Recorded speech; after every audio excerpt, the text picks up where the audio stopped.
Hi guys, welcome back to my YouTube channel. For today's video guys, ayan, maghuhumba tayo ng karni ng baboy. So ayan guys, ilagay ko na ng paminta sa laurel.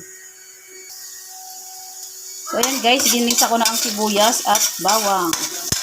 Para matikman natin ng konti sa natin ilagay ang karni ng baboy. Ayan. So ayan guys, ilagay ko na ang ating baboy. Ang ating karni ng baboy. Puro laman to guys. Yan. Halo-haloin natin para mag-combine ang ating mga ingredients. So, ayan guys. Mekos-mekos natin guys hanggang maluto guys. So, ayan. So, hintayin mo natin guys mag-brown-brown ng konti. Saka natin lagyan siya ng konting tubig para pampalambot. Balikan natin guys maya-maya. So, ayan guys, kumulo na siya. Halo-haloin lang natin muna. At maya-maya, lalagyan na natin ng basong tubig para palambutin.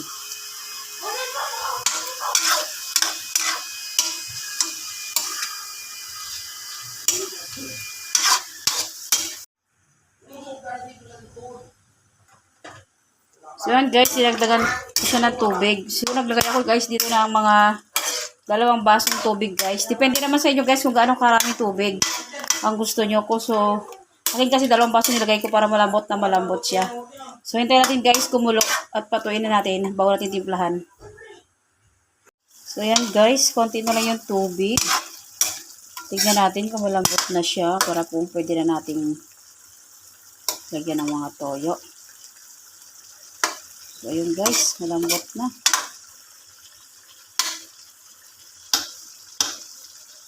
Malambot na siya.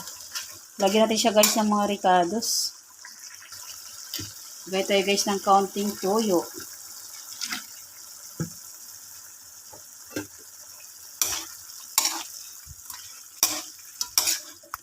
Pork humba.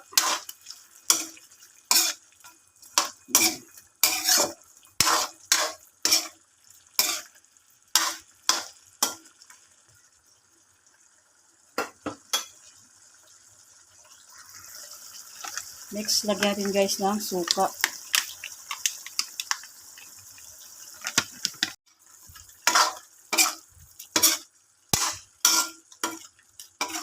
So, ayan guys, magdagdag lang tayo ng konting toyo. Kasi maputla pa. Tapos, lalagyan natin ng bitchin. Bali, nilagyan ko na to guys kanina ng paminta at saka laurel. So, ayan, halo-haloin lang natin. Pwede naman kayo guys magdagdag dito ng sili na buyo.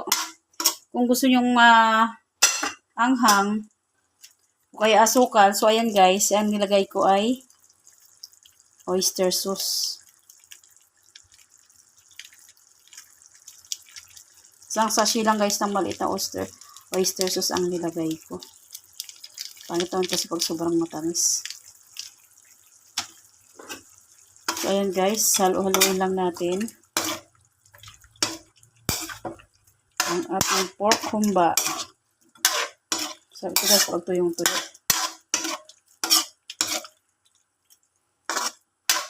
Haluan. Dagdagan natin guys ng suka.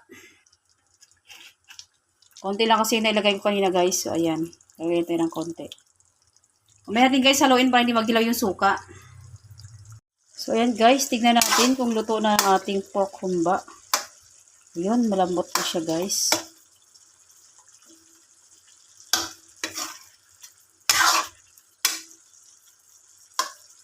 Malambot na. Patuyuin na natin ng konti guys. Depende naman guys sa inyo kung gusto nyo ng may sabaw or as into yung tuyo talaga. So, ayan. Hindi na ako magpapatuyo ng gusto kasi gusto nila may sabaw ng konti. Luto na guys ang ating pork humba. Ayan, nilagyan ko guys ng sabaw para may sabaw tayo kasi gusto ng mga anak ko may sabaw. So, yun lang guys. Magpi-plating na tayo guys.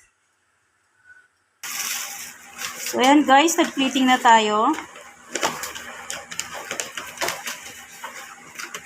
Kain na tayo guys. O ayan. Salamat sa panonood guys. Sana nagustuhan nyo ang ating recipe for today's video.